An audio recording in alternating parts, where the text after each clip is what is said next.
কোরআনে কারীম বলছি, ইন্নাল্লাযীনা তাদউনা মিন দুনিল্লাহি ইবাদুন আমসালুকুম। আল্লাহ পাক বলেন, আমাকে বাদ দিয়ে তোমরা যার সামনে মাথা নত করো, যার সামনে পূজা করো, অর্চনা করো, বন্দিগি করো, ওটা তোমার মতো আমার আরেকটি গোলাম। তুমি যেমন আমার গোলাম, ওটাও আমারই গোলাম। এই আল্লাহ সুবহানাহু ওয়া তাআলা তিনি বলছেন, আমাকে বাদ দিয়ে যার সামনে মাথা নত করো, ওরা আমার গোলাম। সূর্য কার গোলাম? চন্দ্র কার গোলাম? সাপ বলেন, বাঘ বলেন, আগুন বলেন, সব কার গোলাম? এগুলি সব কার কথা শোনে? আগুন যতই পূজা করেন, আগুনের মধ্যে আপনি পড়লে আগুন কি ছাড়বে? ছাড়বে না। তবে হ্যাঁ, আগুনের মালিক যদি বলে তাহলে ছাড়িয়ে দিবে, ঠিক কিনা? ইব্রাহিম আলাইহিস সালামকে আগুনের ভিতরে যখন ফেলে দেওয়া হচ্ছে, ফেরেশতা বলতেছিল, আমার কাছে সাহায্য চাও, আগুন থেকে বাঁচায় দেই। হযরত ইব্রাহিম বলেছিলেন, আমার তো পরীক্ষা হতেছে, ইমতিহান হতেছে, আমাকে ডিস্টার্ব করো না, আমি তোমার কাছে কেন সাহায্য চাইব? আমি আগুনে পুড়লে পরে আমার মাবুদ, আমার খোদা, আমার আল্লাহ তিনি যদি খুশি হন, তাহলে আমার এমন আল্লাহকে খুশি করার জন্য 1000 বার পুড়তে রাজি আছি। তোমার কাছে কেন সাহায্য চাইব? আমি তো অন্ধ, আল্লাহর ইবাদত করি না, যিনি আমার দুঃখ দুর্দশা নিজের চোখে না দেখেন। আগুনের মধ্যে পড়ে গেলেন। আল্লাহ পাক আগুনকে অর্ডার করে দিলেন, ইয়া নারু কুনি বারদাও ওয়া সালামান আলা ইব্রাহিম। আগুন, আমার ইব্রাহিমের জন্য ঠান্ডা হয়ে যা, শান্তিদায়ক ঠান্ডা হয়ে যা। তাহলে দেখা গেল আগুনের মালিক হচ্ছেন আল্লাহ পাক। আল্লাহ পাক আজও যদি কোনো পূজা করা রাখবেন আগুনের পূজা করা তো হারাম। আগুন হচ্ছে আল্লাহর গোলাম, আল্লাহর সৃষ্টি, এটা হচ্ছে মাখলুক, আল্লাহ হচ্ছেন খালিক।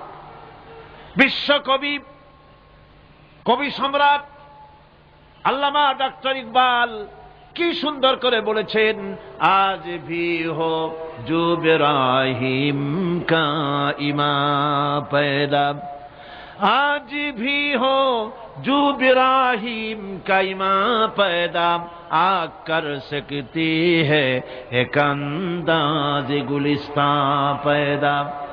ইব্রাহিমের ঈমান যদি আজও কোথাও হয় বিদ্যমান, করতে পারেন অগ্নিকুণ্ডে খুবসুরত এক গুলিস্তান। এখনো যদি ইব্রাহিমের ঈমান যদি কারো মধ্যে জাগ্রত হয়, আর তাকে যদি আগুনে ভালানো হয়, সে আল্লাহ আজও আছেন না? নাই? আছে কিনা? আল্লাহু লা ইলাহা ইল্লা হুয়াল হাইয়ুল কাইয়্যুম। পড়েন সবাই, আল্লাহু লা ইলাহা ইল্লা হুয়াল হাইয়ুল কাইয়্যুম। তিনি সদা জাগ্রত, তিনি চিরঞ্জীব।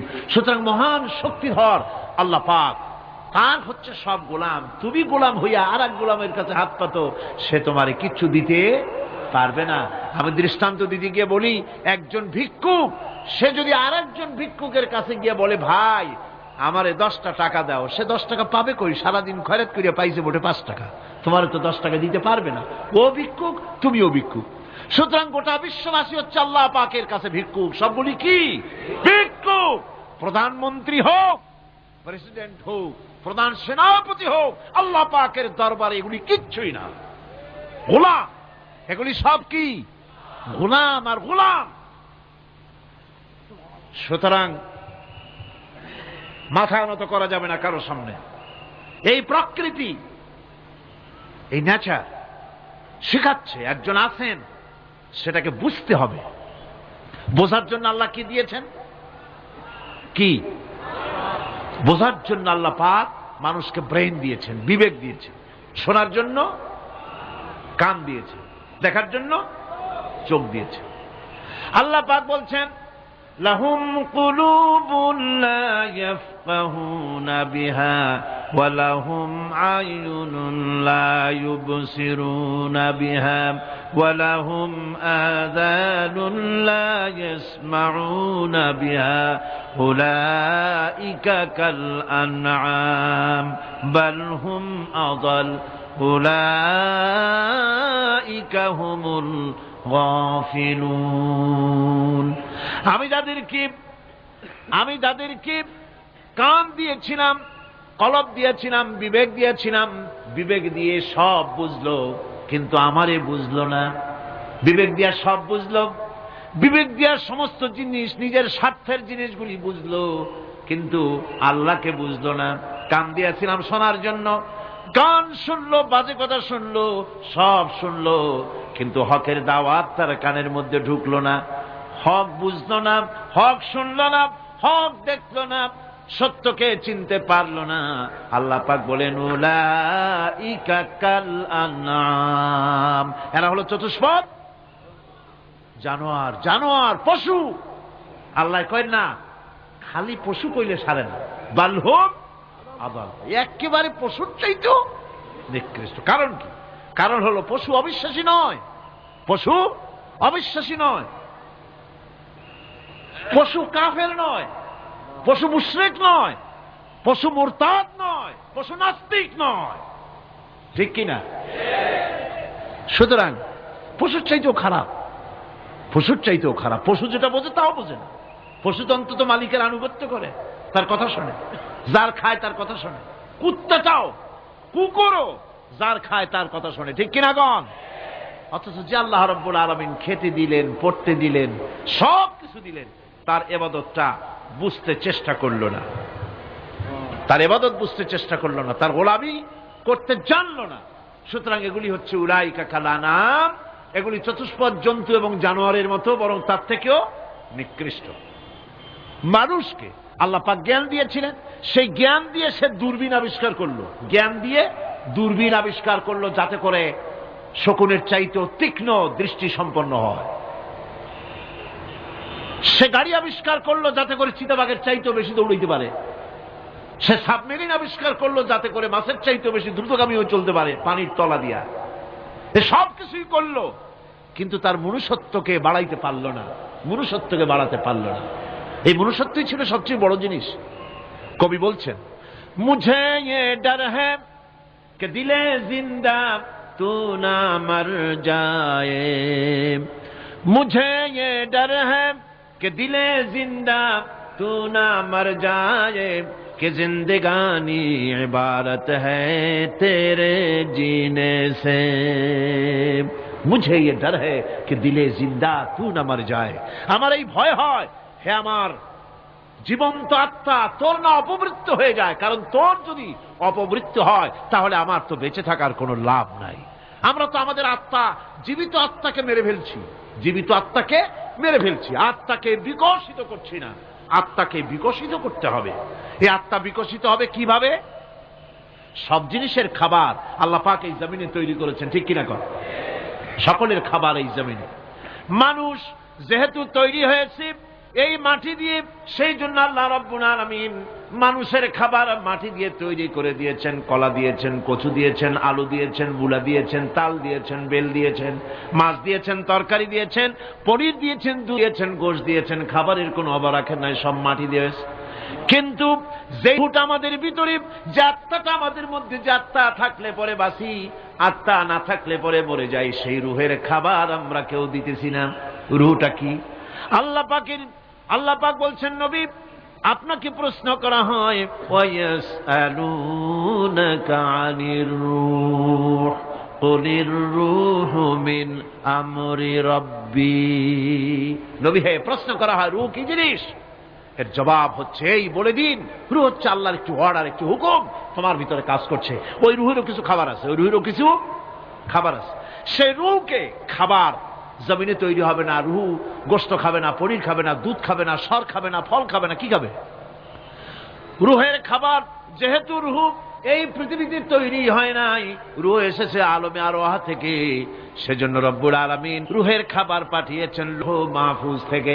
আল্লাহ পাক কোরআনে কারীমকে রুহের খোরাক করে পাঠিয়েছেন। রুহকে যদি বাঁচাতে চান তাহলে তার একমাত্র খাদ্য হতেছে তেলাওয়াতে কোরআন, তেলাওয়াতে কোরআন। যত তেলাওয়াত করবেন ততই মজা লাগবে। সুবহানাল্লাহ, কোন সুবহানাল্লাহ। একটু হারাম শরীফ থেকে বেড়ায় আসেন, টাকা পয়সা যাদের আছে তাদের বলছি, পয়সা করি যাদের আছে সিঙ্গাপুর বেড়ায়। আরে সিঙ্গাপুর বেড়ায় করবা কি, মার্কেটিং ছাড়া আর কিছুই নাই। সিঙ্গাপুর, ব্যাংকক, হংকং এই সমস্ত জায়গায় ঘুরে টুরে আসে খুব দেখে আসছে। টাকা নষ্ট করে লাভ নাই, বরং পয়সা করি যদি আল্লাহ দিয়ে থাকেন হস্ত করবেনই। পয়সা করি বেশি থাকলে রমজান মুবারকে উমরা করে এসেন। রাসূল করিম সাল্লাল্লাহু আলাইহি ওয়াসাল্লাম বলেছেন, যে ব্যক্তি রমজান মুবারকে উমরা করলো সেজন্য আমার সাথে হজ আদায় করলো। কেন বলি? এই জন্য বললাম, আল্লাহ পাক আমাকে কয়েকবার নসিব করেছেন। সেখানে যখন রমজান মুবারকে যখন তেলাওয়াত হতে থাকে তারাবিহের ভেতরে, মনে হচ্ছে যেন আকাশ থেকে ওহী নাজিল হতেছে। মানুষের চোখের পানি, নাকের পানি একাকার হয়ে যায় হারাম শরীফের ভিতরে। সেখানে তো মুনাজাত সারা বছর মুনাজাত হয় না, মুনাজাত হয় রমজান মুবারকে বেতেরের নামাজের ভিতরে। বেতেরের নামাজের ভিতরে ইমাম সাহেব হাত তুলে মুনাজাত করেন। অন্তত 8 থেকে 10 লক্ষ মানুষ হজের মৌসুমের মতো কাঁদতে কাঁদতে পাগল হয়ে যায়। কোরআন কি মজা! কোরআন হচ্ছে রুহের খাবার। আমরা তো রুহিরে খাওয়াই না, ঘোড়ার উপরে চড়ি, গাধার উপরে চড়ি, ঘোড়ারে গাধারে জন্মের মতো মোটেই খাইতে দেই না, নিজে খাই জন্মের মতো। খাইয়া ঘোড়ারে খাইতে দেওয়া হয় না, গাধারে খাইতে দেওয়া হয় না। ফলে ওর উপরে যখন সওয়ার হয় তখন ঘোড়া গাধা না খাইতে খাইতে একদিন 4 ঠ্যাং 4 দিকে দিয়া জায়গায় চিপে মরা ছাড়া আর কোনো পথ থাকে না। আমাদের মানুষেরা খায় কি? সুবহানাল্লাহ। এই যে শবে বরাত আসতেছে, কি যে খাবে দিশা আগের থেকে লিস্ট তৈরি হয়ে যায় কতটা আইটেম তৈরি করা হবে। রমজান মাসে আল্লাহ একটু কম টম মান্দায় খাবে, একটা রমজান মাস আল্লাহ দিলেন। সেই রোজার মাসে যে সারাদিন খায় না, এটাকে উসুল করে ইফতারের সময়। সে যে কত খাবার, চোখ সানা বড় হয়ে যাবে দেখলে। পেঁয়াজি, বেগুনি, হালিম, শরবত, তরমুজ, বেল, কলা, কচু, না কি খাইতে খাইতে মাগরিবের রক্ত শেষ। কয় ভাই নামাজটা কোন রকম পড়ে আসি, তারপরে খাবো না। আবার গেল নামাজ পড়তে, আবার এসে খাইলো, খাইয়া তারপরে আবার ভাত খাইলো। কেমনি যে খায় আল্লাহ জানে, গলায় আঙ্গুল দিলে পাওয়া যায় এরকম খাইয়া। তারপরে তারাবি পড়তে দাঁড়ায় না, জনমের মতো খাইলে পরে তো অলস হবে শরীর। তারাবি পড়তে দাঁড়াইছে, লম্বা কেরাত হচ্ছে, উনি রুকুতে আছে, ইমাম সেজদায় চলে গেছে, ওনার খবর নেই। অথবা উনি সেজদায় পড়ে আছেন, ইমাম কোথায় উঠে গেছে তার খবর নেই। সুবহানাল্লাহ। সুতরাং নিজে খাইয়া পেটটারে দুম্বার মতো সাইজ বানাইয়া কোনো লাভ নাই। পেট বড় বানাবেন না, সিনা বড় বানান। সিনা বড় বানান, সিনার ভিতরে কোরআন ধারণ করেন, মজা পাবেন। এই আল্লাহ রাব্বুল আলামিন এত বড় নিয়ামত, এই কোরআন, এর থেকে বড় নিয়ামত পৃথিবীতে আর নাই। শ্রেষ্ঠ নিয়ামত, এর থেকে বড় নিয়ামত আছে ভাই? এই শ্রেষ্ঠ নিয়ামতকে পড়তে শিখুন, বুঝতে শিখুন, হেদায়েতের সবের মধ্যে আছে। সুতরাং আল্লাহ রাব্বুল আলামিন মনুষ্যত্বকে, আত্মাকে বিকাশ করার জন্য কোরআনে কারীম দিয়েছিলেন। মানুষ এই জ্ঞান দিয়ে আবিষ্কারের পিছনে চলে গেল। হ্যাঁ, আবিষ্কার দরকার আছে, মোটেই আমি এটাকে অস্বীকার করি না, সব দরকার। কিন্তু সেই সাথে আল্লাহ পাকের সাথে যে সম্পর্কটা থাকা দরকার ছিল, সেই সম্পর্ক থেকে মানুষ নিজেকে বিচ্ছিন্ন করেছে। কোরআনে কারীমে আল্লাহ পাক বলছেন, লাকাদ খালাকনাল ইনসানা ফি আহসানি তাকওয়িম। সব থেকে সুন্দর করে বানিয়েছি কারে? মানুষ। চিল্লা এখন কারে? মানুষ হলো সবচাইতে সুন্দর, সবচাইতে সুন্দর সৃষ্টি আমার। ওগুলা, এই মানুষগুলি হচ্ছে আশরাফুল মখলুকাত। মানুষ কি মখলুকাত? সৃষ্টির সেরা। আপনারা সৃষ্টির সেরা হইলেন কি দিয়া? আপনারা কি বাঘের মতো দৌড়াতে পারেন? বল্লার মতো হুল ফুড়াইতে পারেন? কুত্তার মতো কামড়াইতে পারেন? হাতির মতো শক্তি আছে? গরিলার মতো শক্তি আছে? মাছের মতো সাঁতরাইতে পারেন? সাপের মতো ক্রুদ্ধতা আছে? সিংহের মতো হিংস্রতা আছে? তো কিসের, কোন দিক থেকে আপনি আশরাফুল মখলুকাত হলেন? আশরাফুল মখলুকাত হয়েছেন জ্ঞানের কারণে। কিসের কারণে? সেই জ্ঞানটার জন্যই তো আপনি সৃষ্টির সেরা। এই সৃষ্টির সেরা মানুষ, সুন্দর মানুষ, এই মানুষগুলি সুম্মা রাদাদনাহু ফি আসফালা সাফিলিন। সুম্মা রাদাদনাহু আসফালা সাফিলিন। এই মানুষ নিচে নামতে নামতে এত নিচে নামে, শয়তান অবাক হয়ে গালে হাত দিয়া নিচের দিকে তাকাইয়া দেখে আর চিন্তা করে এর দূর নামলো কেমনে। শয়তান অবাক হয়ে যায় মানুষের অবস্থা দেখে। আজ America, British parliament, American parliament আইন পাশ করে পুরুষে পুরুষে বিবাহ জায়েজ করে দিয়েছে সেখানে। নাউযুবিল্লাহি মিন যালিক। শয়তানের চাইতে অনেক কিছু। শয়তানও এইসব কাম জানেও না, বোঝেও না। শয়তান তো ভালো, কুত্তাও জানে না, ঠিক কিনা কন? কুকুরেও সমকামিতা করে না, শুয়ারেও করে না, গাধায়ও করে না। মানুষ কোথায় নামছে? এই মানুষ সৃষ্টির সেরা বানিয়েছিলাম, শয়তানের চাইতে নিকৃষ্ট হয়ে গেল। আল্লাহ পাক বলেন, ইল্লাল্লাযীনা আমানু ওয়া আমিলুস সালিহাতি ফালাহুম আজরুন গায়রু মামনুন। কিন্তু যারা ঈমান এনেছে, আমলে সালেহ করেছে, তাদের জন্য রয়েছে অফুরন্ত পুরস্কার। এই অফুরন্ত পুরস্কার আল্লাহ রাব্বুল আলামিন দান করবেন যারা নাকি মুমিন বান্দা, যারা নাকি ইবাদত করবে তাদের জন্য। এখন আমি আপনাদেরকে বলতেছিলাম যে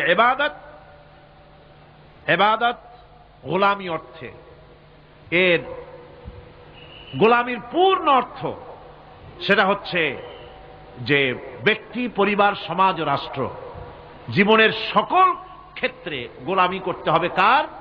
আল্লাহ পাকের। এই ইবাদত শব্দটাকে কোরআনে কারিমে কয়েকটা অর্থে ব্যবহার করা হয়েছে, সে অর্থগুলি আমাদের জানা দরকার।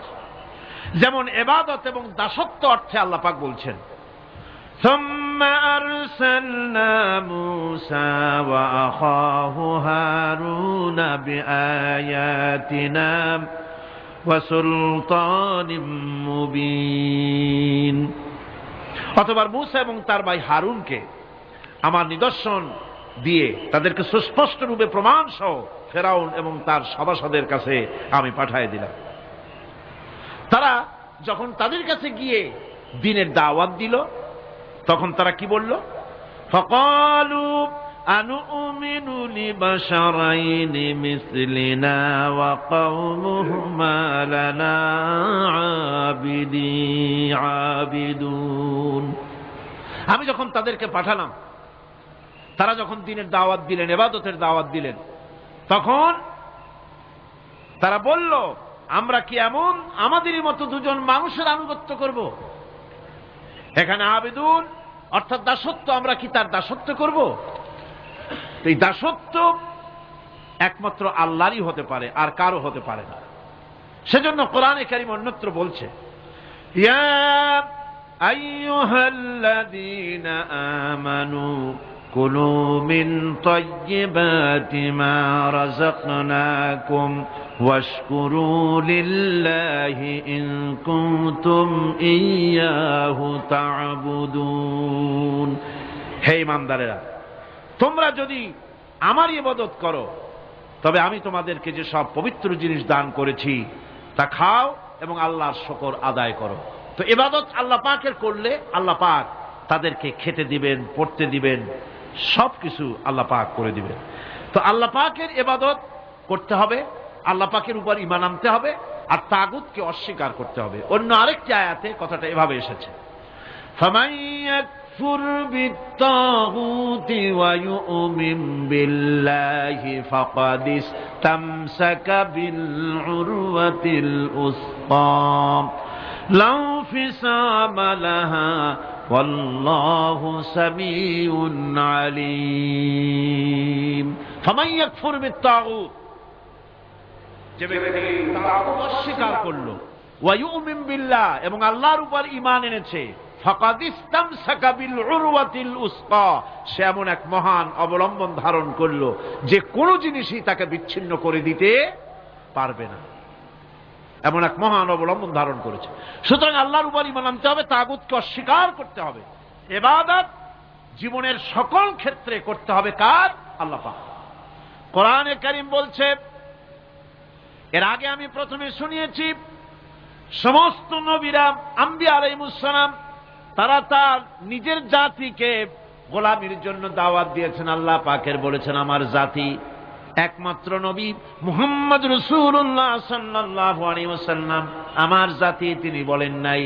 তাকে দিয়ে আল্লাহ পাক বলেছেন, ইয়া আইয়ুহান নাসু উবুদু রাব্বাকুমুল্লাযী খালাকাকুম ওয়াল্লাযীনা মিন ক্বাবলিকুম লাআল্লাকুম তাত্তাকুন।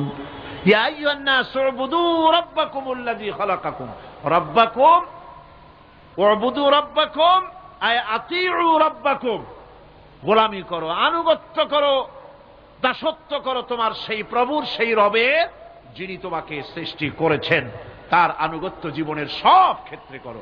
এক জায়গায় করলে হবে না, সব জায়গায় করলে হবে। জীবনের সমস্ত কাজটাই হলো ইবাদত হবে যদি মুসলমান আল্লাহর হুকুম মাফিক তার জীবনকে পরিচালনা করে। আপনার চোখের চাহনিটাও তো ইবাদত হবে, সুবহানাল্লাহ করে।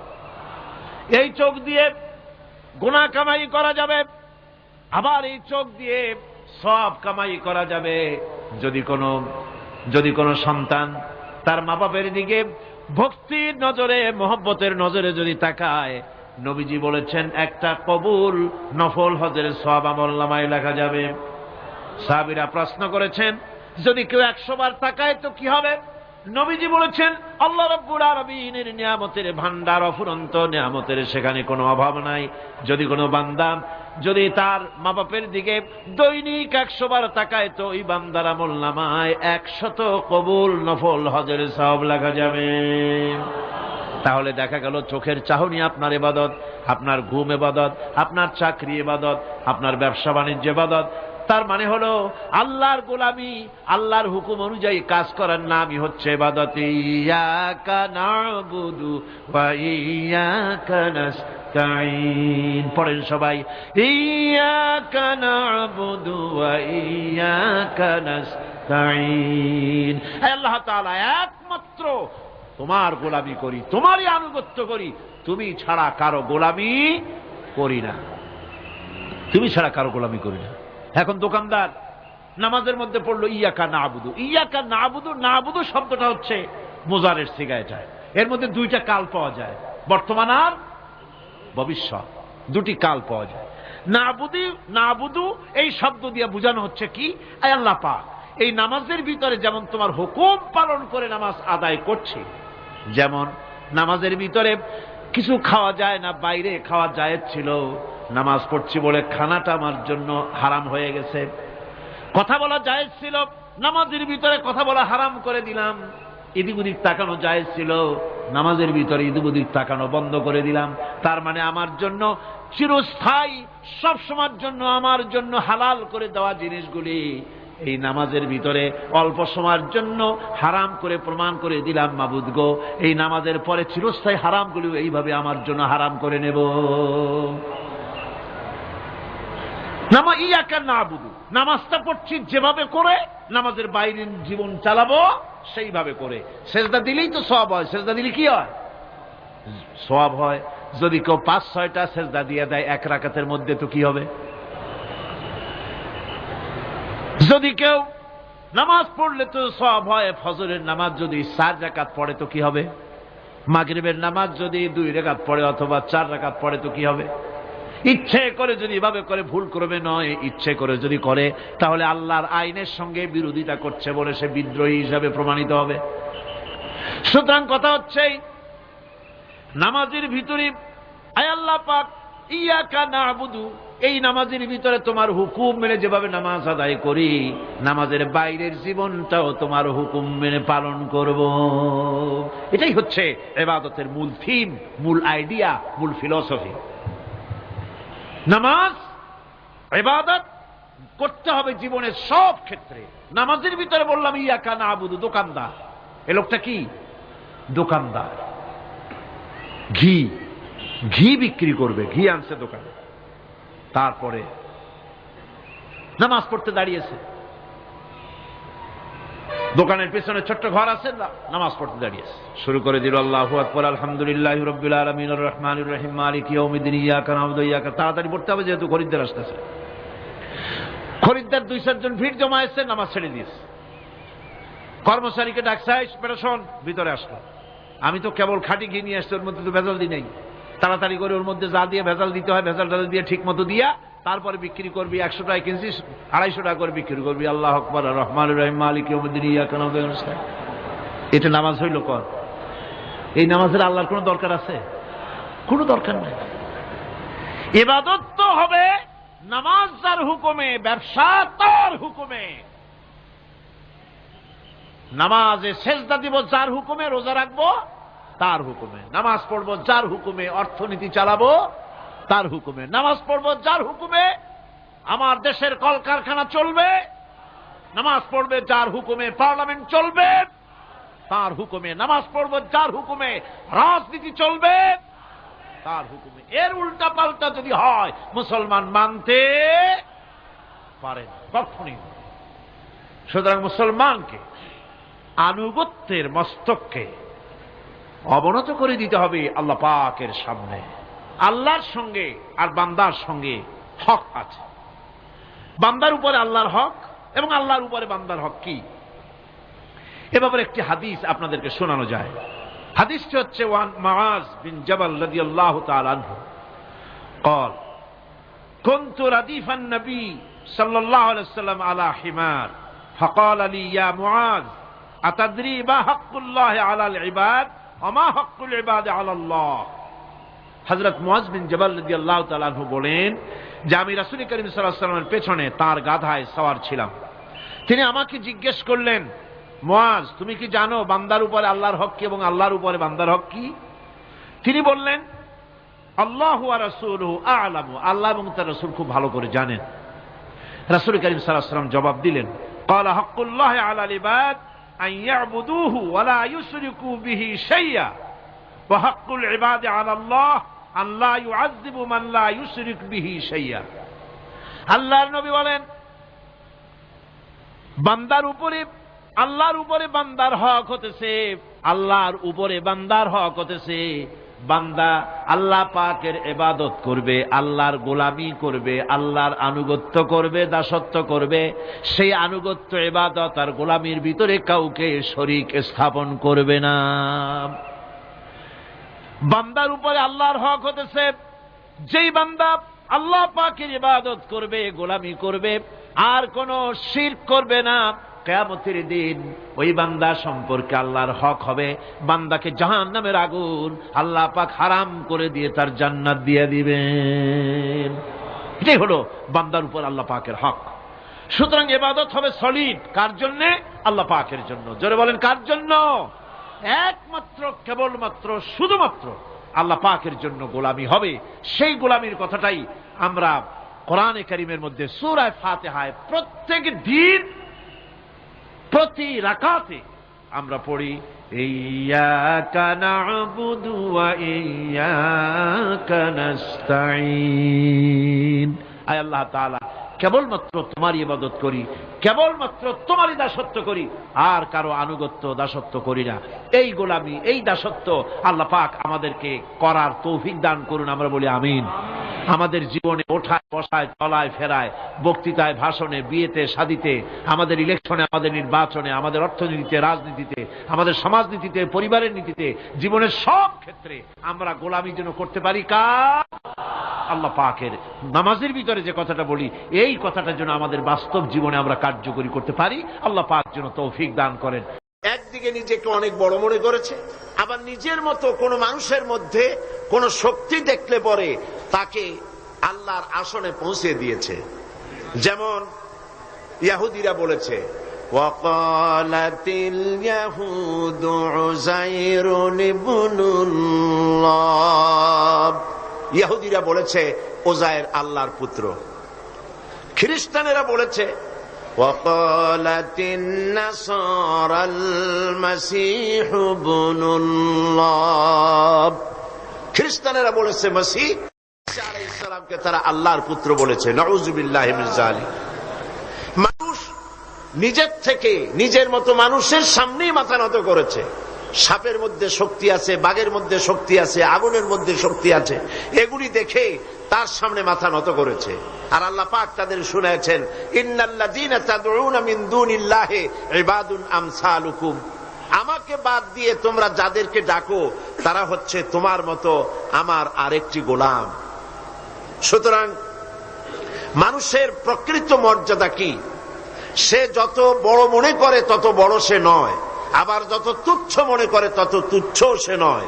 মানুষের এই দুই চরমপন্থার মধ্য দিয়ে আল্লাহ পাক তার প্রকৃত মানুষের আসল মর্যাদাটা কি সেই জিনিসটা আল্লাহ পাক তাকে বুঝাচ্ছেন। তুমি যে নিজেকে বড় মনে করো, আসলে তো তুমি অত বড় নও, কারণ তুমি তোমার সৃষ্টিগত মূল তত্ত্বের দিকে লক্ষ্য করো। আল্লাহ রাব্বুল আলামিন কোরআনে কারীমের ভিতরে বলেছেন, ফালইয়ানজুরিল ইনসানু মিম্মা খুলিক খুলিকা মিম্মা ইন দাফিকিন ইয়াখরুজু মিন বাইনিস সুলবি ওয়াত তারাইব। মানুষ কি তার সৃষ্টির কলা কৌশলের দিকে, তার সৃষ্টির দিকে সে কি লক্ষ্য করে না?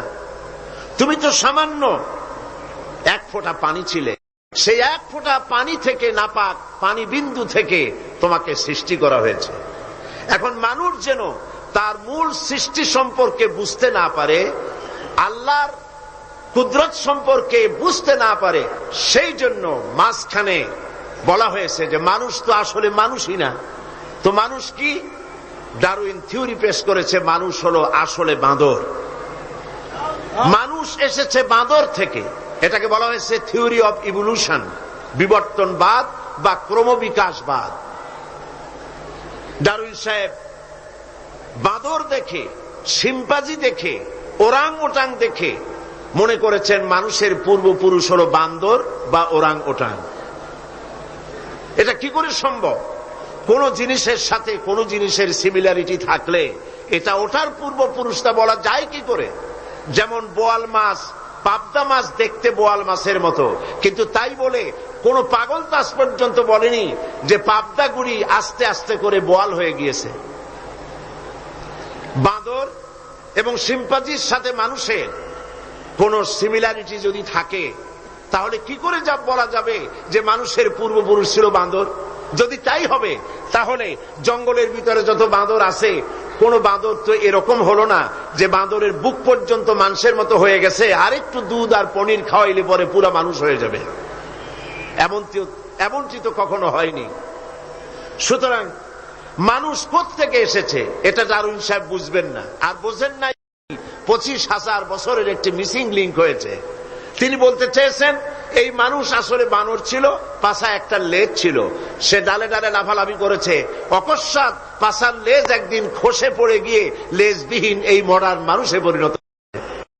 কিন্তু লেজটা খসলো কবে এটা উনি আবিষ্কার করতে পারেন নাই বলে এটাকে মিসিং লিঙ্ক বলা হয়েছে বিজ্ঞানের পরিভাষায়। অবশ্য আজকালকার বিজ্ঞানীরা এই থিওরিকে ডাস্টবিনে নিক্ষেপ করেছে, তারা এটা বিশ্বাস করে না।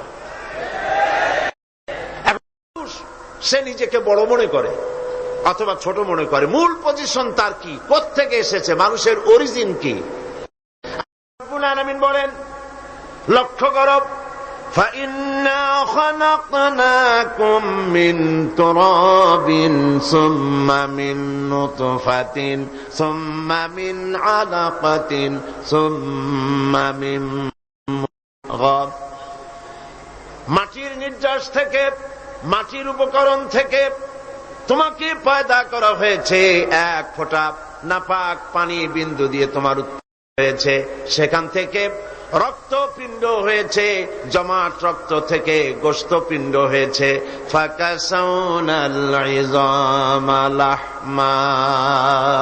এরপরে এই গোশতপিণ্ড হাড্ডির উপরে ছড়িয়ে দিয়ে তার উপরে চামড়া দিয়ে সুন্দর এক মানুষের আকৃতি আল্লাহ বলছে দিয়েছি। এবং এইভাবে করে তোমাকে মায়ের পেট থেকে সুম্মা নুখরিজুকুম তিফলা, বাচ্চার আকারে মায়ের পেট থেকে আমি নিয়ে এসেছি। তুমি যে আজ অহংকার করো, তুমি যে আজ বলো সকল ক্ষমতার উৎস জনগণ, তুমি ক্ষমতার উৎস? আশ্চর্য কথা। তুমি ক্ষমতা হলে কি করে? তোমার অস্তিত্ব কি ছিল? এক ফোঁটা নাপাক পানি ছিল যা শরীর থেকে নির্গত পর করা ফরজ হয়ে গিয়েছিল। এরকম একটি অবস্থা থেকে আমি তোমাকে সৃষ্টি করেছি। তুমি লক্ষ্য করো তোমার সৃষ্টির দিকে। ইয়া আইয়ুহাল ইনসানু মা গাররাকা বিরাব্বিকাল কারীম আল্লাযী খালাকাকা ফাসাওয়াকা ফাআদালাক ফি আইয়ি সূরাতিম মা শাআ রাক্কাবাক। হে মানব সকল, কোন জিনিস তোমাকে তোমার রবের ইবাদত থেকে তোমাকে ফিরিয়ে দিল? তোমাকে আমি যেমন খুশি আমি তোমাকে সৃষ্টি করেছি, সুন্দর আকৃতি দিয়েছি, এবং তোমার মায়ের পেট থেকে যখন আমি তোমাকে এনেছি, ওয়াল্লাহু আখরাজাকুম মিন বুতুনি উম্মাহাতিকুম লা তা'লামুনা শাইআ। মায়ের পেট থেকে এমন অবস্থায় তোমাকে বের করে আনা হয়েছে যখন তোমার কোনো হুঁশ ছিল না, জ্ঞান ছিল না। আল্লাহ রাব্বুল আলামিন বলেন, এই পৃথিবীতে আমি তোমাকে আনলাম, তোমার খাবারের ব্যবস্থা আমি রব্বুল আলামিন করে দিলাম। মায়ের পেটের ভিতরে যখন তুমি ছিলে সেখানে খাবারের ব্যবস্থা কে করেছে? বলুন, কে করেন? মায়ের নাভির সঙ্গে সন্তানের নাভির সাথে একটি তার লাগিয়ে দিয়ে মায়ের মাসিক অসুখকে বন্ধ করে দিয়ে এই রক্ত দিয়ে পরিপুষ্ট করেছেন আল্লাহ পাক এই সন্তানকে। যখন সন্তান পৃথিবীতে এলো, নাড়িটা কাটা হয়ে গেল, একটা লাইন বন্ধ হলো খাবার, আল্লাহ রাব্বুল আলামিন মায়ের বুক থেকে সন্তানের জন্য খাবারের জন্য ডাবল লাইন চালু করে দিলেন। সিঙ্গেল ছিল, ডাবল লাইন আল্লাহ চালু করে দিলেন। তো অস্তিত্ব, তুমি তো নির্ভরশীল ছিলে, অসহায় ছিলে, তুমি নিজেকে কি করে তুমি বড় বড় করো? তোমার পৃথিবীতে যা খাচ্ছ পড়ছ সব তো আমার দান। এগুলি সব কার দান? বলেন, কার দান? সবকিছু আল্লাহ পাকের দান। তুমি যে জমিনে ফসল ফলাও, এই ফসলটা তুমি কোত্থেকে ফলালে? আল্লাহ রাব্বুল আলামিন বলেন, আফারাআইতুম মা তাহরুসুন আআনতুম তাজরাউনাহু আম নাহনুজ জারিউন। তোমরা কি দেখতে পাও না ফসল দেখে? এই ফসলের ক্ষেতের ফসলগুলি কে উদ্গত করে? তুমি করো না আমি করি? কে করেন বলেন? জমিনের ফসল, ফসল হয়েছে, বাম্পার ফলন হয়েছে, এ ফলন কে দেয়? আল্লাহ পাক। আল্লাহ পাক বলেন, আমি ফসল ফলাই, বরকত আমি দেই, আমি যদি ইচ্ছে করি। লাউ নাশাউ লাজআলনাহু হুতামান ফাযালতুম তাফাক্কাহুন। আমি যদি ইচ্ছে করি সমস্ত ফসলগুলিকে, ধানগুলিকে চিটায় পরিণত করে দিতে পারি। পারে কিনা বলেন? ধানের মধ্যে চাল থাকবে না, করতে পারেন না আল্লাহ? ধানগুলি অনেক সময় আমাদের দেশ চিটা হয় না। আল্লাহ পাক বলেন, আমি যদি ইচ্ছে করি ধানের মধ্যে কোনো চাউলই হবে না, সব চিটায় পরিণত করে দেব। পারবো না? পারবেন না আল্লাহ পাক? তখন তোমরা কি করবা? ধর্মঘট করবা? ধর্মঘট করবা? হরতাল করবা? তাতে আল্লাহর কিছু হবে? তখন তোমরা কি করবে? সমস্ত ফসল যদি বিনষ্ট হয়ে যায়, তখন তোমরা শুধু এতটুকুনি বলতে পারবে, ইন্না লামুগরামুন বাল নাহনু মাহরুমুন। তখন তোমরা কপালে হাত মারবে আর বলবে, আমরা মাহরুম হয়ে গেলাম, আমরা বঞ্চিত হয়ে গেলাম। আরে কপালে হাত মারা ছাড়া আর কিছুই করতে পারবে না। তোমরা নিজেদেরকে যে বড়াই করো, এই বড়াই কোনো কাজের নয়। মানুষের এই অসহায়ত্বের কথাগুলি আল্লাহ পাক কোরআন শরীফে এভাবে তুলে ধরেছেন। তোমরা যে বিজ্ঞানের নবনব আবিষ্কার দেখে বড়াই করতেছো, এই আবিষ্কারগুলি আমরা করছি। মানুষ সব, মানুষই নাকি সব? বিজ্ঞানের আবিষ্কার দেখে কোরআনকে, আল্লাহকে, রসুলকে মানুষ অবজ্ঞা করতেছে। আসলে বিজ্ঞান মানে কি? বিজ্ঞান মানে হলো বিশেষ জ্ঞান। বিজ্ঞান মানে কি? বিশেষ জ্ঞান। তো বিশেষ জ্ঞান কি? যেমন ধরুন আমার সামনে এই মাইক, এই মাইকের মধ্যে এই সবগুলি মৌলিক উপাদান আল্লাহর। এই মাইকের যত মৌলিক উপাদান কার? বলেন সবাই কার? এর মধ্যে তামা আছে, দস্তা আছে, প্লাস্টিক আছে, লোহা আছে। মৌলিক উপাদানগুলি সব আল্লাহ।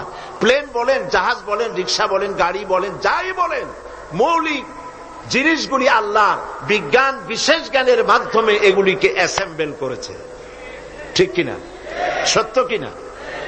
তো কি দিয়া বড়াই করবা? তোমরা সাবমেরিন আবিষ্কার করেছো, তার বড়াই করবা? সাবমেরিনের অনেক আগে তো আল্লাহ তিমি মাছ বানাইয়া সাবমেরিন কেমনে চলে তা দেখাই দিছে। সাবমেরিন পানির মধ্যে ডুবে কেমনে? আমি সাবমেরিনের ভিতরে উঠছি এবং দেখেছি। সাবমেরিন তার নিজের ওজন এবং ভেতরে বেশি করে পানি নিয়ে এরপরে পানির অতল তলে ডুবে যায়। আবার যখন উঠতে চায় তখন পানি পাম্প দিয়ে উঠায় দিয়া উপরে ভেসে ওঠে। মূলত এই শিক্ষা তারা তিমি মাছের কাছ থেকে নিয়েছে, আল্লাহর বানানো সাবমেরিন। তিমি মাছের পিঠের উপরে বিরাট ডালা আছে, যখন সে ডুব দিতে চায় ডালা খুলে ফেলে, তখন পানি গল গল করে হাজার হাজার গ্যালন পানি তার মধ্যে ঢোকে।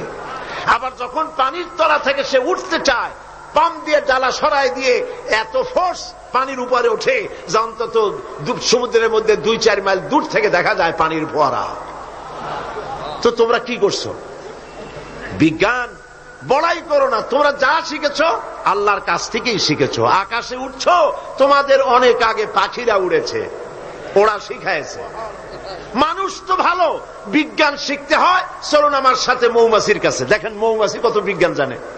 কি দিয়া বড়াই করবা? ছোট্ট মৌমাছি, এই মৌমাছির মধ্যে আল্লাহ পাক কত বিজ্ঞান দান করেছেন দেখেন। আল্লাহ রাব্বুল আলামিন বলেন, ওয়া আওহা রাব্বুকা ইলান নাহলি আন ইত্তাখিযি মিনাল জিবালি বুয়ুতাও ওয়া আশ-শাজরি ওয়া মিম্মা ইয়ারুশুন। আল্লাহ পাক বলছেন, ওয়া আওহা রাব্বুকা ইলান নাহলি, মৌমাছি পৃথিবীর মানুষকে 4টা বিজ্ঞান শিখাইছে। কয়টা বিজ্ঞান? দেখুন 4টি বিজ্ঞান কি। মৌমাছি, আল্লাহ পাক বলেন আমি মৌমাছিকে, মৌমাছির উপর একটা সূরা আছে না, জোরে কোন আছে না? সূরাটার নাম কি? সূরা নাহল। মৌমাছির উপর একটা সূরা। আল্লাহ পাক বলছেন আমি মধুমক্ষিকাকে ওহী করেছি। তার মানে এই নয় যে মৌমাছির কাছে জিবরাইল পাঠাইছি। ওহী যখন নবীর ক্ষেত্রে ওহী শব্দ আসে, তার অর্থ হলো প্রত্যাদেশ। জিবরাইলের মারফতে আল্লাহ পাক ওহী পাঠান। আর যখন এই ওহী অন্য কোথাও আল্লাহ ব্যবহার করেন, তার অর্থ হয় গোপন সূক্ষ্ম ইঙ্গিত। যেমন মুসা আলাইহিস সালামের মাকে আল্লাহ পাক ওহী করেছিলেন, এখানে জিবরাইল পাঠান নাই, ইলকা করে দিয়েছিলেন। মৌমাছিকেও তার মনের মধ্যে গোপন ভাবে সূক্ষ্ম ইঙ্গিত আল্লাহ দিয়েছেন কি, আত্তাখিযি মিনাল জিবালি বুয়ুতা, পাহাড়ে বাসা বানাও, ঘর বানাও পাহাড়ে পর্বতে। যেহেতু মধু হলো একটা মেডিসিন, মধু কি? এই মেডিসিনটা কে বানিয়েছে? আল্লাহ পাকের নির্দেশে। কে বানালো? মৌমাছি বানালো। কাজে এই মেডিসিনটা দিয়ে শুধুমাত্র গাছপালা যে দেশে আছে সেই দেশের মানুষ উপকৃত হোক, তাহলে তো সারা পৃথিবীর মানুষ পাবে না আল্লাহর এই ওষুধ। এই জন্য মৌমাছিকে বলা হচ্ছে পাহাড়ে বানাও। পাহাড় হয় মরুভূমির ভিতরে বেশি হয়, এই পাহাড়ের গায়ে গিয়ে চাক বানাও। ওয়া মিনাশ শাজারে, আর গাছে চাক বানাও। ওয়া মিম্মা ইয়ারিশুন, আর বিল্ডিং এর কার্নিশের তলায় গিয়া চাক বানাও। ইচ্ছা করেন এই 3 জায়গায় চাক বানাও। এই 3 জায়গায় চাক বানাতে গিয়ে মৌমাছি 4টা বিজ্ঞান দেখাইলো। হচ্ছে কেমিস্ট্রি, অথচ মৌমাছি কোন সায়েন্স ল্যাবরেটরিতে পড়াশোনা করে নাই, কথা ঠিক কিনা? তার কেমিস্ট্রিটা কি? কার্নিশের নিচে বিল্ডিং এর গায়ের সাথে লাগানো মৌচাক আপনারা দেখছেন কিনা কোন? এটা ঝুলে থাকে, ঝুলন্ত অবস্থায় থাকে। একটা পরিপক্ক ঝুলন্ত মৌচাকে কম করে হলেও সব থেকে বেশি যা শুনেছি আধা মণ থেকে 35 কেজি, 30-35 কেজি পর্যন্ত ওজন হয়, এত মধু থাকে। এখন এই মধুটা ঝুলে আছে, এটা ঝোলাবার জন্য তার কাছে কোনো সুপার গ্লু ছিল না, কোন আটা ছিল না। আল্লাহ পাক তাকে এমন আটা শিক্ষা দিয়েছেন যে আটা লাগায় দিয়েছে, লাগাবার পর মৌমাছি সেখানে মধু দিয়া 20 কেজি, 30 কেজি, 35 কেজি পর্যন্ত হইল, অথচ ছিঁড়ে পড়ল না। ঠিক কিনা বলেন? মৌচাক কার্নিশ থেকে ছিঁড়ে পড়ে গেছে এরকম দেখা গেছে নাকি? না। মৌ যখন ভরে গেল তখন মধু কেটে নিয়ে যাওয়ার পর সেরা খাতা যেমন ঝোলে ওই রকম দেখা যায়, সেরা খাতার মতো ঝুলছে, তাও পড়ে না। 6 মাস 1 বছর পর্যন্ত লেগে থাকে। ছোট্ট মৌমাছিকে এই আটা জাতীয় কেমিস্ট্রি কে শিখাইল? এই বিজ্ঞান কে তারে শিক্ষা দিল? সুবহানাল্লাহ। এরপরে দেখুন মৌমাছির দ্বিতীয় বিজ্ঞান ইঞ্জিনিয়ারিং টেকনোলজি। মৌমাছি বাসা বানালো, সেই বাসা 6 কোণ বিশিষ্ট চেম্বার, এক একটা চেম্বার 6টা কোণ।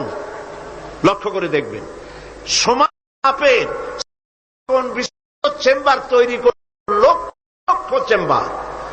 অথচ তার কাছে জ্যামিতি বক্স ছিল না, তার কাছে মেশিন মাপ করে সুন্দর করে এটাকে এভাবে সাজাইয়া এই মৌমাছি ভিতরে মৌ ঢুকাইয়া আবার চেম্বার গুলির মুখ আটকায় দিল, যেন ফোটা ফোটা হইয়া যা সে সঞ্চয় করেছিল তা যেন পড়ে না যায়। এই যে বাসা বানাইলো, এটা হলো তার ইঞ্জিনিয়ারিং টেকনোলজি। এই টেকনোলজি আরো যদি দেখতে চান, বাবুই পাখির কাছে যান। বাবুই পাখিরে ডাকি, বলিছে চড়াই, কুড়ে ঘরে থেকে করো শিল্পের বড়াই। যদিও বাবুই পাখি, চড়ুই পাখি বাবুই পাখিকে এটা বলেছে, আসলে শিল্পের বড়াই করার মতো। এই যে চতুর্দিক থেকে পাতাগুড়ি ছিঁড়ে এনে যে বাসা বাবুই পাখি বানালো, আগেই কোন সুবহানাল্লাহ। এই বাসা শুধু বাসা নয়, এর মধ্যে বেডরুম আছে, এর মধ্যে ডাইনিং রুম আছে, মাস্টার বেডরুম আছে, শুধু টয়লেট নাই। নিচ দিয়ে ঢুকবে, আবার ব্যাকডোর দিয়ে নিচের থেকে আক্রান্ত হলে ব্যাকডোর দিয়ে পালাবার ব্যবস্থাও আছে। এই বাসার ভেতরে কোন বিদ্যুৎ লাইন পিডিপি বা আরইবি কেউ লাইন দেয় নাই, ফলে বেচারা অন্ধকারে তারা স্বামী স্ত্রী কনজুগাল লাইফ লিড করবে কি করে। সেজন্য ওর মাথার মধ্যে আল্লাহ এমন বুদ্ধি দিলেন, কিছু কাদা এনে বাসার ভেতরে কাদা লাগিয়ে জোনাকি পোকা 5-6টা ধরে এনে মাথা ভিতরে ঢুকায়া পাছা বাইর করে দিয়ে রেখেছে, অটোমেটিক 0 পাওয়ারের বাল্ব তৈরি হয়ে গেছে।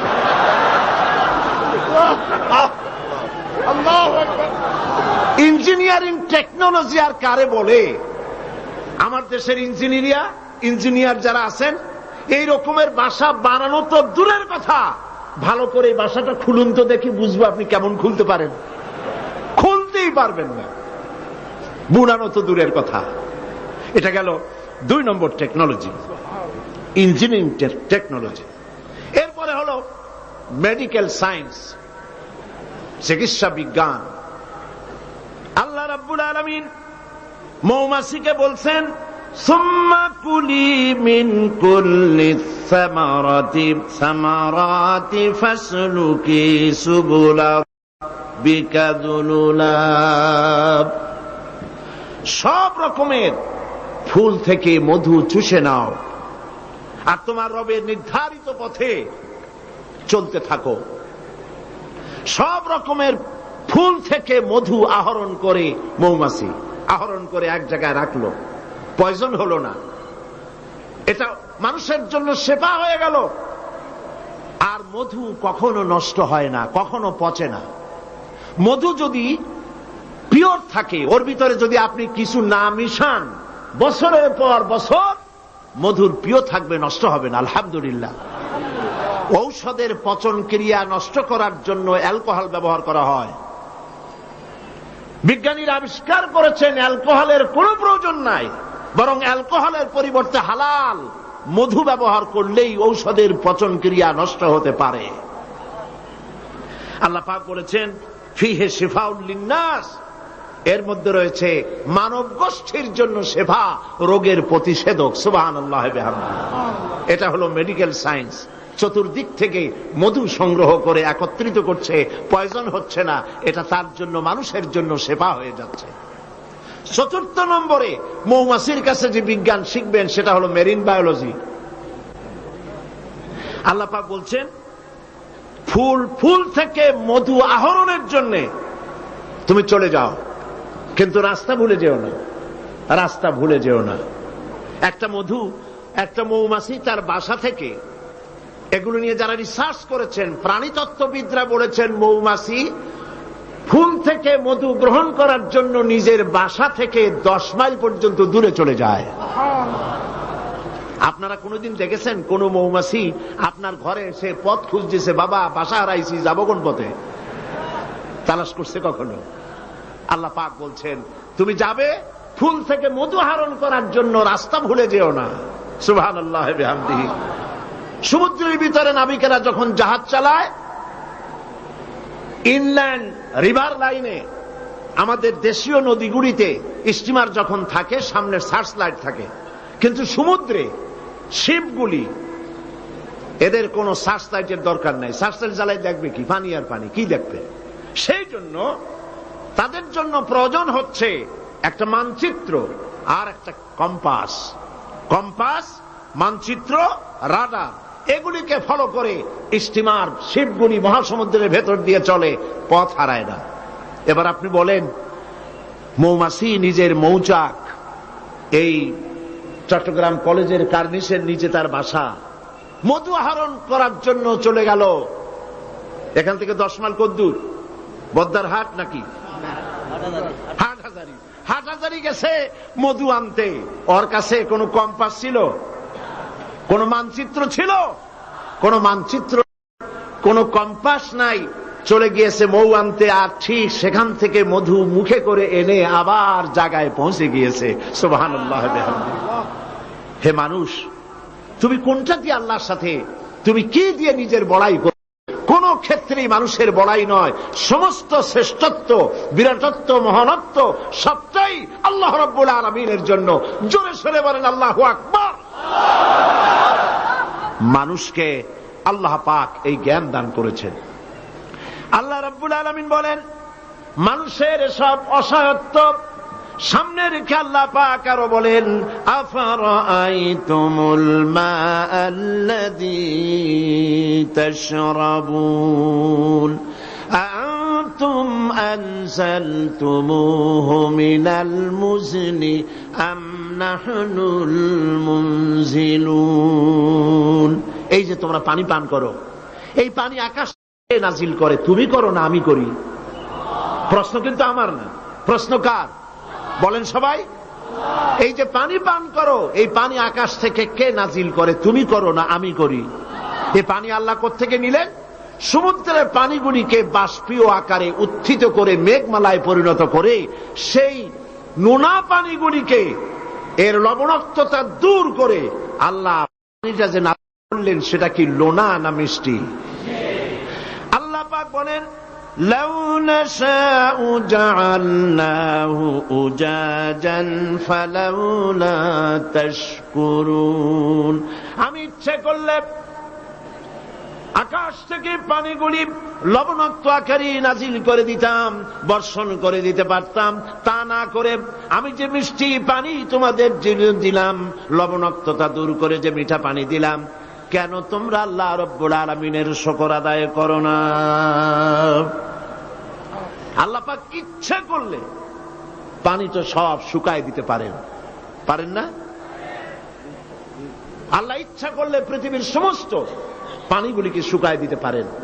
সেই পানি আবার কেনে দিতে পারেন আমাদের সামনে, আল্লাহ পাক পারেন। সুতরাং আল্লাহ পাক মানুষের অসহায়ত্ব দেখাচ্ছেন, তুমি আসলে অসহায়, যা কিছু পেয়েছো সব আমি তোমাকে দান করেছি।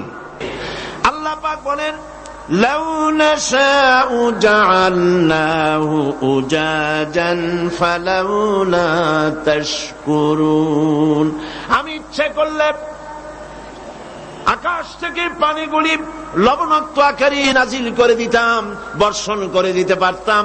তা না করে আমি যে মিষ্টি পানি তোমাদের দিলাম, লবণাক্ততা দূর করে যে মিঠা পানি দিলাম, কেন তোমরা আল্লাহ রাব্বুল আলামিনের শুকর আদায় করো না? আল্লাহ পাক ইচ্ছা করলে পানি তো সব শুকায় দিতে পারেন, পারেন না? আল্লাহ ইচ্ছা করলে পৃথিবীর সমস্ত পানিগুলিকে শুকায় দিতে পারেন, সেই পানি আবার কেনে দিতে পারেন আমাদের সামনে, আল্লাহ পাক পারেন। সুতরাং আল্লাহ পাক মানুষের অসহায়ত্ব দেখাচ্ছেন, তুমি আসলে অসহায়, যা কিছু পেয়েছো সব আমি তোমাকে দান করেছি। এই জন্য ফাসাব্বিহ বিসমি রাব্বিকাল আযীম, ওই আল্লাহ পাকের বড়ত্ব, তার তাসবিহ তোমরা ঘোষণা করো। সবাই পড়েন সুবহানা রাব্বিয়াল আযীম। তুমি কত অসহায়, খুব মাতব্বরি করো, কিন্তু সমুদ্রে যাও তো, সমুদ্রে যখন মানুষ যায়, ওয়াইযা গাশিয়াহুম মাওজু কাযুলাল, যখন সমুদ্রের ভিতরে বিরাট তরঙ্গমালার ভিতরে মানুষ যখন পড়ে যায়, আল্লাহ পাক বলেন দল্লা মান তাদউনা ইল্লা ইয়াহু, যখন সমুদ্রের ভিতরে তুফানে পড়ে যায় তখন আল্লাহ ছাড়া সবাইকে তারা ভুলে যায়। শুধু তখন মনে পড়ে আল্লাহ আল্লাহ, আল্লাহ ছাড়া তখন আর কিছুই মনে থাকে না। অতএব তুমি নিজেকে যত বড় মনে করো, আসলে তুমি এত বড় নও।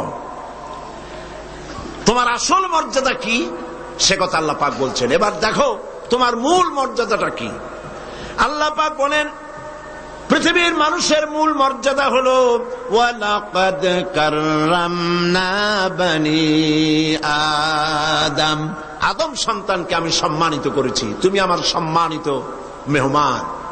পৃথিবীর মানুষের আল্লাহর সম্মানিত মেহমান। ওয়া হামালনাহুম ফিল বাররি ওয়াল বাহর, আর আমি তাদেরকে জলে এবং স্থলে সওয়ারির ব্যবস্থা করেছি। ওয়া রাযাকনাহুম মিনাত তাইয়্যিবাত, আর উত্তম হালাল খাদ্য আমি তোমাদেরকে দান করেছি। সুবহানাল্লাহ বিহামদিহি, সম্মানিত মেহমান। সেই জন্য আল্লাহ যত খাবার দিলেন সমস্ত খাবারগুলি ঢেকে ঢুকে সুন্দর করে আমাদের সামনে পরিবেশন করেছেন। সুবহানাল্লাহ বলেন। সম্মানিত মেহমানের সামনে খোলা খাবার নেওয়া ভদ্রতার বাইরে, আমরাও তা করি না, ঢেকে ঢুকে নেই। আর আল্লাহ পাক এই মানুষকে সম্মানিত করেছেন বলে যত খাবার দিলেন সমস্ত খাবারগুলি ঢেকে দিয়েছেন। আম আল্লাহ কভার করেছেন, কাঁঠালকে কভার করেছেন, কলাকে কভার করেছেন, বেলকে কভার করেছেন। যত খাবার দিলেন সমস্ত খাবারগুলিকে রব্বুল আলামিন কভার করে সম্মান করে সুন্দর করে ঢেকে ঢুকে মানুষের সামনে পেশ করলেন। তোমার মর্যাদা, মানুষের আসল মর্যাদা হলো, মানুষের আসল মর্যাদা আল্লাহ পাক দিয়েছেন, তোমাকে আমি সম্মানিত জাত হিসেবে পৃথিবীতে তৈরি করেছি। এটাই হলো তোমার মূল সম্মান। এখন আল্লাহ পাক মানুষকে যে মর্যাদা দান করেছেন সেই মর্যাদা বুঝতে না পেরে তারা এক আল্লাহকে বাদ দিয়ে আরো অনেক খোদা তারা বানিয়ে নেয়। যারা ইসলামী সংস্কৃতিতে বিশ্বাসী নয়, ধর্মনিরপেক্ষ মতবাদে যারা বিশ্বাসী, তাদের খোদা হয় পৃথিবীতে চারটা। তারা চার ইলাহে বিশ্বাস করে। সবাই বলেন নাউজুবিল্লাহ। এই ধর্মনিরপেক্ষ মতবাদ কি এবং সংস্কৃতি মূল আমাদের কোনটি, এ বিষয়ে আমি আজকে কথা বলবো ইনশাআল্লাহ। ধর্মনিরপেক্ষতায় যারা বিশ্বাস করে তাদের ইলাহ হয় চারটা: স্বদেশ, স্বজাতি, নিজস্ব জ্ঞান আর প্রবৃত্তির অনুসরণ।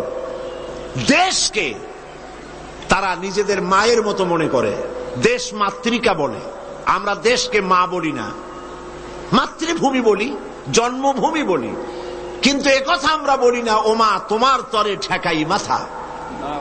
এই কথা কি আমরা বলি? এটা আমাদের কথা নয়। সুতরাং তারা দেশের জন্য তো জীবন দিতে পারে, কিন্তু আল্লাহর জন্য তারা কিছুই করতে পারে না। দেশ প্রেম তো নিশ্চয়ই ভালো, কিন্তু দেশকে পূজা করা নিশ্চয়ই ভালো নয়। আল্লামা ইকবাল বলেছেন, ইনতাজা খুদাউ মে সবসে বড়া वो वतन है, इन्ताजा खुदाऊ में सबसे बड़ा वो वतन है, जो इसका फिर पिरहन है वो मजहब का काफन है। এই চার খোদার মধ্যে তাদের বড় খোদা হলো, তাজা খোদা হলো নিজেদের স্বদেশ।